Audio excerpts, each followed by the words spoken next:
Hey everybody, thank you for joining today. I'm Nate with Dyed for Life, and we're going to go over tie-dye in a classic spiral. First, what we're going to do is go over what you need to do to prep the shirt first, and then we're going to tie it, and then we're going to dye it, wash it, and then we'll reveal what we've done at the end of the video. So first thing first, what you need to do, we're going to start with a white cotton t-shirt. 100% cotton works best. You can use rayon, viscose, hemp. There's a few other cellulose fibers that you can use, but cotton is the main material that we use. Just no polyester. Polyester will not dye, it doesn't hold it at all. So don't even try with polyester. Make sure that you've got a cotton shirt, just like this one right here. What we're gonna do first is, so I've already done this, but the shirt needs to be soaked in soda ash. So you can pick up soda ash at most stores. I just pick it up at the local grocery store. So you need to use 1 cup of this per 1 gallon of water, and then let the shirt sit in it for at least 15 minutes. And then you need to wring out the excess water. So what I like to do is take the shirt, put it in the washing machine, and spin out the excess water. Make sure that you do not run the rinse cycle. If you do run the rinse cycle, you'll have to soak it in soda ash again. The soda ash is what causes the dye to bond to the shirt. So without the soda ash, you're not going to have a reaction, and all your dye is going to wash out. So that soda ash soak is probably one of the most important things that need to be done to make sure that your tie-dye actually looks vibrant and with the colors that you intend, and it doesn't wash out.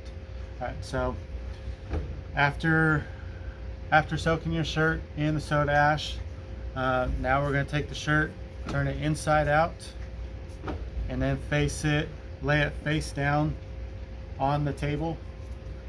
So by putting the front down on the table, you end up getting a slightly better dye pattern on that side, because when we twist it up, the table is going to hold the shirt flat, and it's going to have just an overall better design than the back of the shirt, and I'll show you once we tie this one up.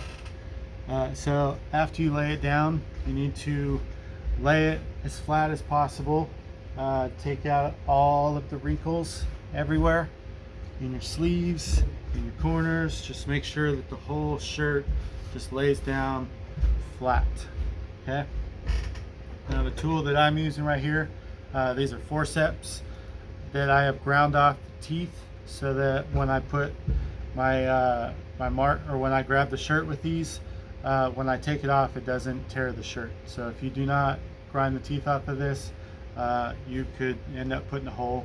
But if you don't have these, you don't have to have them to make a spiral.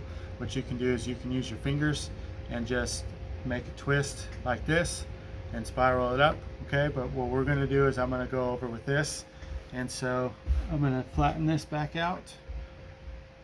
We're going to make our pinch right here just like we did before. So this you want right in the center where you're going to grab, and then I like to go about 1 inch or 2 below the armpit line so that it goes right into the center. If you do the center of the shirt, you're going to have a spiral kind of down here in your belly, and it kind of looks all right, but I like to bring it up about mid-chest. I think it looks better up here. It's a personal preference. You can actually make your center point anywhere on the shirt and it'll still make a spiral. It doesn't really matter, but this is the most popular spot right here. So we've got our spot, our pinch right here. We'll take the forceps lock, just like this, and then we're going to twist it up. As it starts twisting, you see these the folds that it's making. So we want those to stand out, but we don't want them to get too big. So as it starts to spin, we're going to make sure all of our folds are about the same height. You don't want too many. I kind of like to keep my hand here to keep them from building too tall. But you see right here where it's building up. So what we need to do is make a fold next to it so that it takes away some of this height. Same with over here on this side. This typically happens on the sleeves, and then right here up at the neck collar line. Since it's a little bit thicker from the sews, it doesn't naturally fold as well, so you just need to kind of go along and help it a little bit. So then we're going to keep on twisting it, and it gets to a point where it stops spiraling like this and the whole shirt spins. So you're going to just stop it. You take your hand,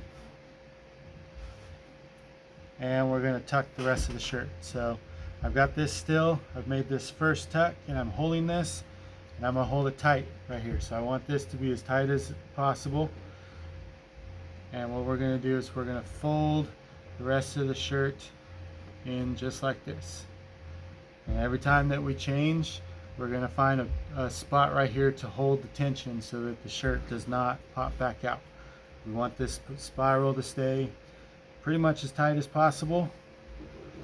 So once we get the whole thing just like this, you can give it a good squeeze, hold it for a second so that those folds end up holding just like this. All right. So if you wait too long, it'll start to open up a little bit. So you don't have to be too quick, but don't be too slow.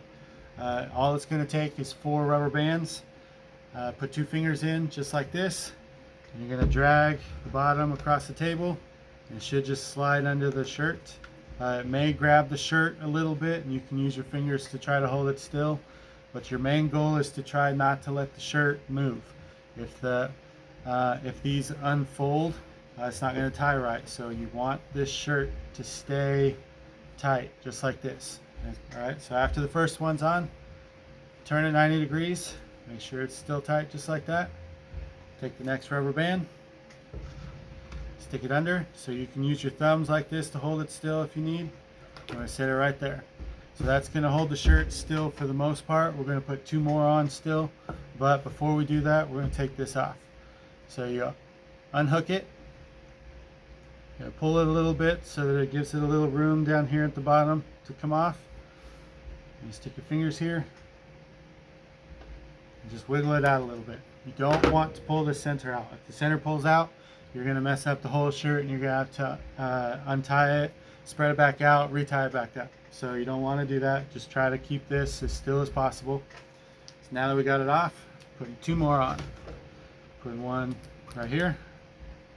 I'm going to pull this out so that's not in the way. That won't absorb dye at all, so if it's covering anything under it won't get dyed. So you want this to kind of be out of the way so that it doesn't block the way of any of the dye, so that your dye will look proper when you're done. I'm going to turn it. I'll put this last one on just like that. Alright, so you can see the spiral here. This is the back side. You see how some of the levels it's not completely level, but the side that was against the table, that's your perfect spiral. That's going to end up being the front of the shirt right here. So what you want to do, you kind of want to make sure all these little flaps are tucked in. They don't have to all necessarily be in, but you don't want too many loose spots. And then if you line it up just right to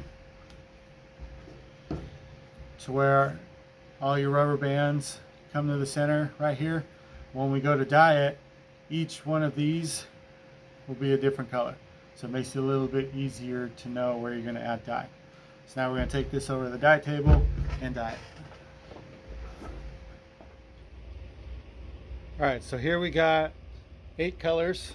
We've got 8 sections right here with the rubber bands, and so we're going to use a different color in each one of these sections. So we're just going to start down the row, and this will give us our full color spectrum. So the first color that I have right here is a fuchsia. It's kind of a pink color, so we're going to put this on here. You want to put less dye towards the center and a lot more dye towards the outer edge. There's a lot more material on this outer edge here, so you need to make sure to get it nice and saturated.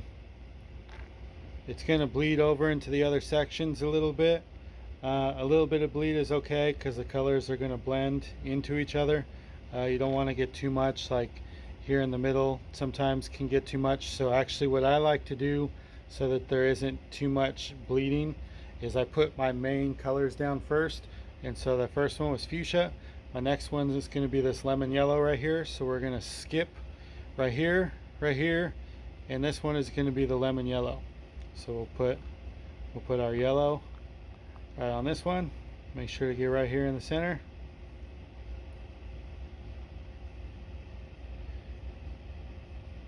Color it in real good. And yellow is one of the colors that gets overtaken super easy by the other colors too. So if this bleeds over both, it's fine. Orange is partially made up of yellow. Green is made up of yellow. They're actually both like mostly yellow. So a little bit of bleed over into it is totally fine and will actually help the rainbow look a little bit too. Alright, and then my next primary color that I like to use, I have it labeled bright blue, but this is actually the turquoise dye. I use two different blues, turquoise and cerulean blue. Turquoise is a little bit brighter. We're going to be using both of those blues on this, but turquoise is my primary blue that I use in most of my dyes, so I'm putting this down first. So the fuchsia, lemon yellow, and the turquoise are my three main primary colors. I use these in just about everything. And then there are some colors that I make, and I use these colors to make them as well. Alright, so we got a good amount of turquoise right there. So now we're just going to come back in and we're going to fill in everything. So my next color right here next to the fuchsia is going to be red. It's just a little bit deeper color. The red is kind of right in between fuchsia and orange. When this gets diluted down a little bit, it almost has an orangish hue as well. Red is one of the colors that tends to clog up easily too. So make sure you shake your dye really well. Alright, so we got some red in there. I'm going to take the orange, put some orange in here, and we don't want to put too much of this into the middle because our primary colors, they're going to mix a little bit here, and when they do mix, they're going to make these colors. So I just really like to make sure I get a good amount out here on the outside, just a little bit. You see right here on this fold, this fold got a little tall, so it fell over on these and kind of blocks it. So I need to make sure that you get dye in there. Okay, so there's that. We're going to skip the yellow because it's already there. We're going to bright green right here. Okay. Don't want to do too much green, especially here in the middle. The green definitely gets made right here in the middle by the turquoise and the yellow touching. And if you use too much green, as it sits, this green is going to start shifting over into the yellow. And if you do too much, there won't be any yellow left. So I actually sometimes like to come back in here, put a little bit of yellow over that, put a little bit of yellow over that right there, and that should be good. So now we're going to our cerulean blue. It's a little bit darker. I'm going to take it all the way to the center here.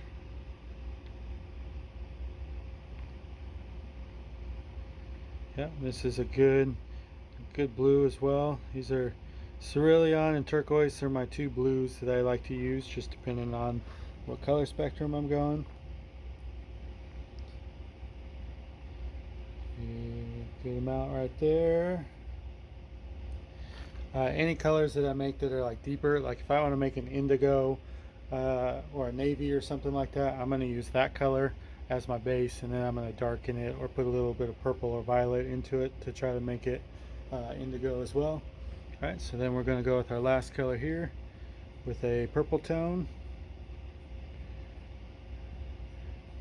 I think this bottle says violet, but I use True Purple and True Violet. They're both kind of close. They're both good colors, so I really like both. I think I prefer the True Violet, but they're both good colors right there. Alright. A good amount of purple, and I actually like to overlap some of this blue here. And what that'll do is this little bit right here is going to be a nice little indigo color. And then overlap that a little bit, take a little bit more of this fuchsia and put it on here. And what we're going to have is between this purple and this fuchsia is going to be a nice little burgundy color. And since I see that that red did not dissolve very well, I'm going to shake this bottle up. A nice little good shake. And then we're going to put a little bit more red on here. That's it.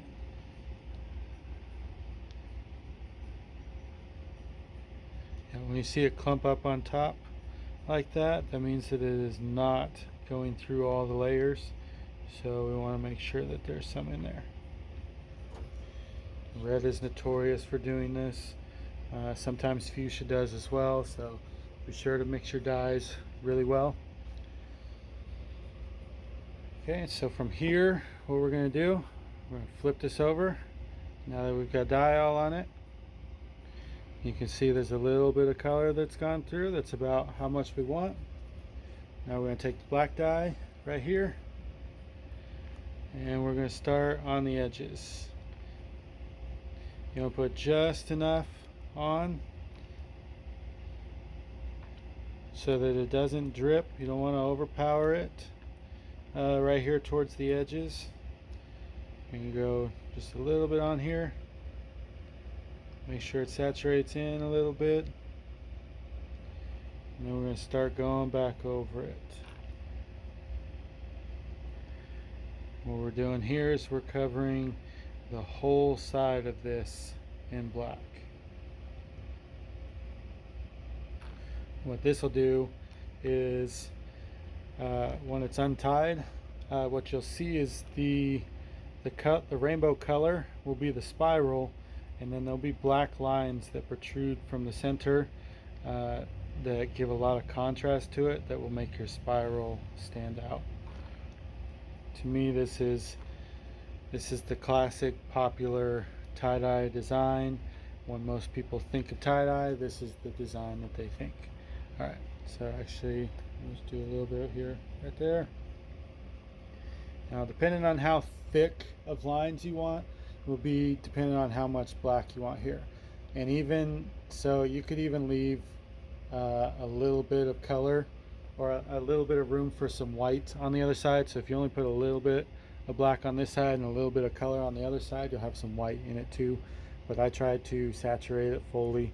One of the ways to be able to tell if you did get full saturation, you can take these folds and you can look through it, and so you'll see my black goes all the way to the color and they touch. So that means I'm not going to have any white lines in between my colors. And so I've got full saturation here.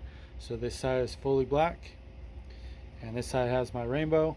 Now you can see like my grid pattern here got onto it. So after I do this, now there's one other thing you can do, and this is a personal preference. If you like the darker spiral spectrum, then this will be your next step and your last step. If you want yours to be on the brighter side, skip this part. Do not do this if you want it to stay super bright. My personal preference, and what I do on almost all of my spirals and a lot of my other things, is I do this step right here. So what we're going to do is we're going to color this side in black as well. That is my favorite way to do the rainbow spiral.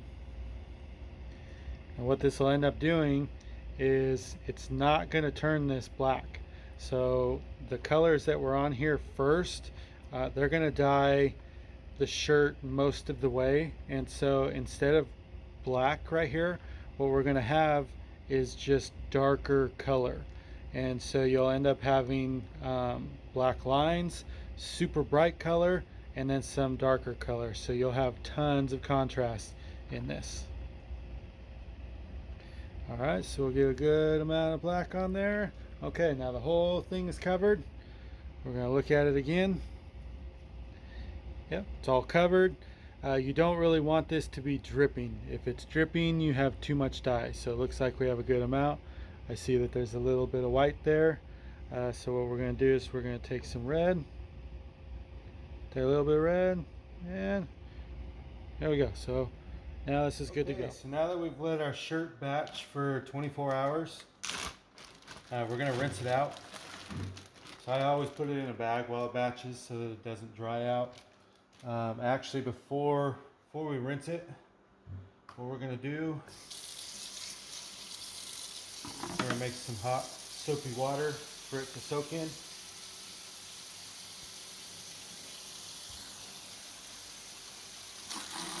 So our water's good and hot. A hot water soak works better. The hot water releases the dye, and then we're also gonna put some dish soap in here. I like to use Blue Dawn. It helps to get most of the dye out. So what the hot water does is the hot water releases the dye, and then the soap is there to suspend the dye in the water so that the dye doesn't stick back to the shirt when you rinse it out. So we're gonna let this finish filling up.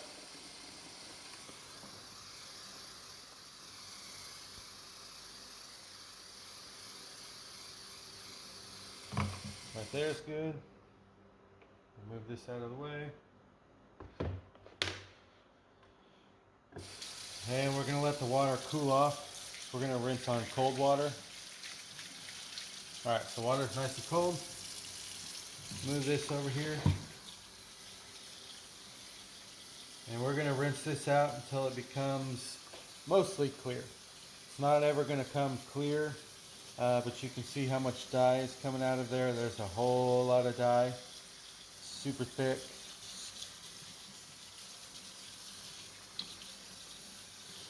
So as we rinse, we'll see the color get lighter and lighter. And this can take a few minutes.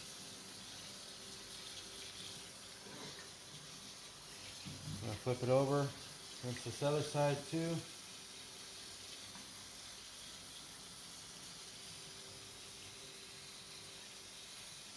Rinsing is very important. It's not something that you want to rush. You want to make sure that you get this rinsed out very well. So you still see there is tons of color coming out of here. So if you do not rinse this out, what's going to happen is once you open it up, you're going to get some back staining, and you'll see colors in places that you don't want those colors to be. So it's very important that you rinse all those colors out. Our shirt looks black right here, but you can see the full color spectrum has come out of this. Even when I flip it over to this side, it's mostly black. It's going to be much different when we open it. So I'm going to give this a little squeeze. Squeeze some of that out. And rinse it a little bit again.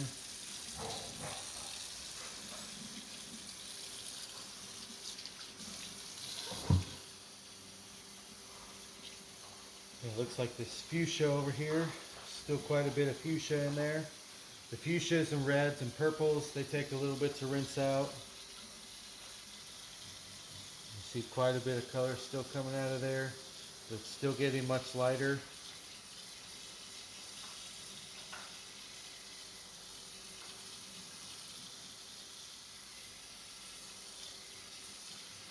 Alright, I think we're at a point where we can stop our rinsing. And give a nice little squeeze again. Take off these rubber bands.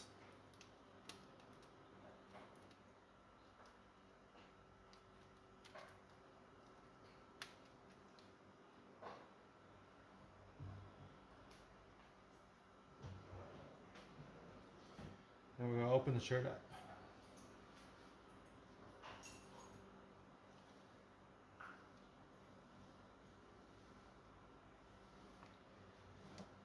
there's our spiral dye. So we're going to continue rinsing.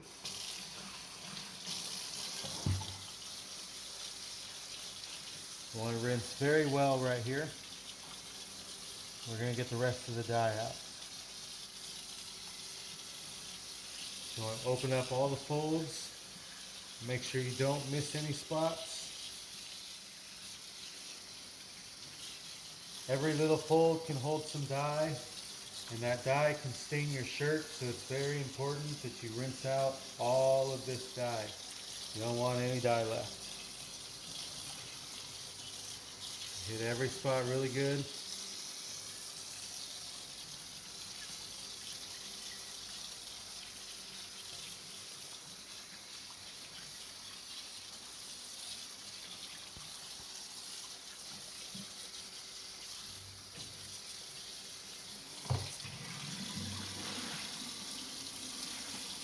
Squeeze some of that dye out of there. Now rinse it again.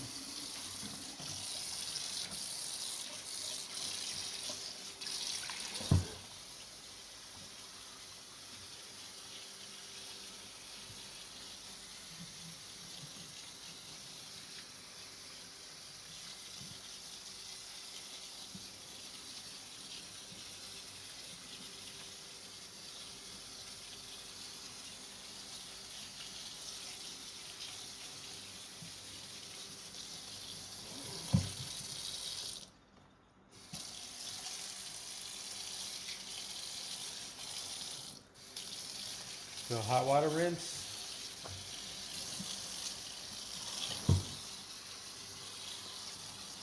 Hot water is going to release even more color. There's no way that you can actually rinse the color out of the shirt. So the color is going to stay in the shirt, but you want to get all of this unbonded dye out of it. So rinse as best as possible. You really cannot over rinse a shirt. See how our color that's coming out is a little pink to it, a little purplish tone to it, but there's really not much color left. Okay. Just one last squeeze. As much of that dye out as possible. And into the hot water soapy bucket.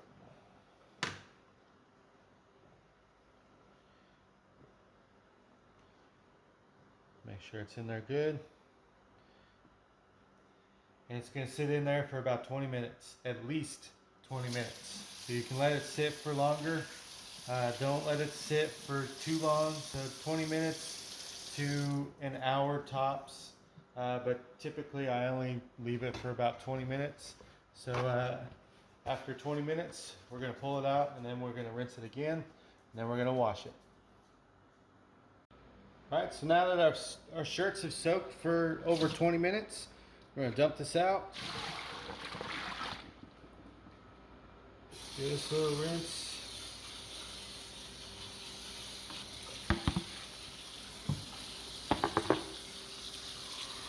We're going to rinse these out some. Get some of this extra soap out of here. Dishwashers don't really like dish soap very much. They can handle a little bit, but the amount that I put in these to soak, the laundry or the washing machine doesn't seem to be able to pump it out very well. So I've started rinsing them again after the soak, and it helps out the wash like tremendously. So wash these out. Don't put a lot of soap into your washing machine. It does not like it. It's not meant for it. Although it does work really well at getting this dye out of these shirts. It does need to be rinsed again to get some of that out before putting it into your machine. So we got this. We're going to give this one a good rinse.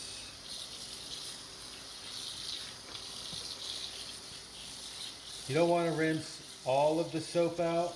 The soap is going to help continuously let some of the dye out as it washes. Most of the dye is out at this point. So we're just going to rinse, just a little light rinse, get most of these suds out. Go.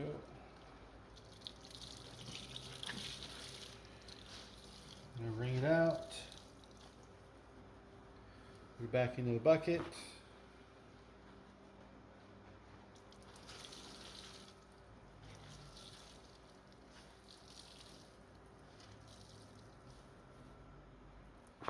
And this last one right here.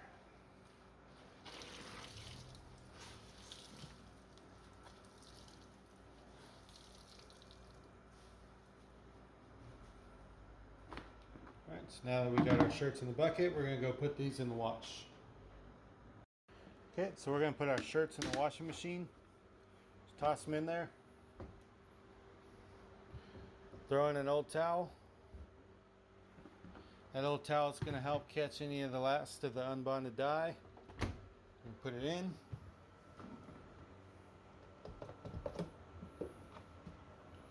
Put your soap in, just like normal.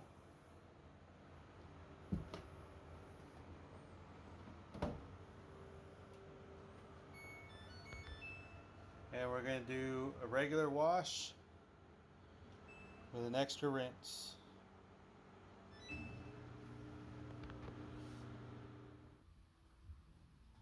Okay, so now our shirt is washed and dried and is all finished and ready for the reveal.